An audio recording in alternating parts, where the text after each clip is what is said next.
The empty fields that surround Command Operating Base McChord show a side of Afghanistan that gives a glimpse into the history of this country. A decommissioned Soviet tank, left over from that country's invasion of Afghanistan, once a killing machine, now harmless. It's been 20 years, and this area now serves as a staging ground for a new army. These U.S. soldiers fight the same enemy the Soviets did on a regular basis. So often, in fact, that it's an expected part of daily life. We'll take contact about 4 to 5 times when we roll out outside the wire. The general demeanor of the soldiers is a calm attitude, perhaps because it happens so often. For them, this is just another day on the job. Well, we take enough contact out here. It's kind of a routine thing now. Everybody knows what to do. Everybody stays calm. It allows us to maneuver a lot easier. Communication's easier when everybody's calm. The biggest trick is to make sure the guys don't slip back into a sense of complacency. Yeah, guys are getting used to shot at, guys are getting used to taking indirect, guys are used to RPGs air bursting over their heads. But the trick is to make sure that we continue to treat every operation, every movement as a deliberate operation. Because the second we let our guard down is the second we start taking casualties. And on occasion, firefights like this evolve into a larger operation. We had received intel that there was a Taliban sub-commander who was in an area, did not expect ANSF coalition forces to be moving in that area at this specific time.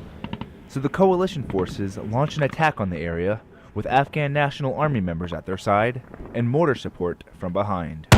Our mortars will hit any area that direct fire can't, whether it be on the backside of a hill or enemy in the open. The fighting drags into the night, and the soldiers dig in for a long battle. Add 100. Probably charge 4. Probably charge 4. The sound of mortars rings through the hills the next day as the fighting continues. Rounds complete! And the skies finally clear enough for U.S. service members to call in airstrikes.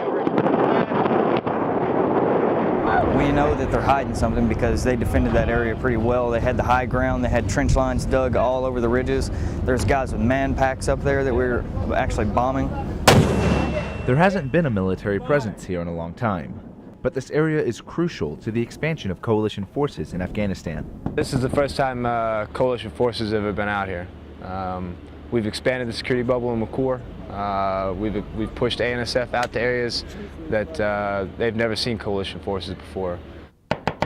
This fighting is just the start of securing the northwestern parts of Afghanistan. We're willing to go wherever it takes and stay out however long it takes to make sure that we show not only the enemy that we will instill fear in them, but also we're there to show the local populace that we will stay and secure their villages. The soldiers and Afghan forces fought the enemy here for 2 days before leaving to resupply, but will continue fighting in this region until the enemy is defeated in this part of Afghanistan.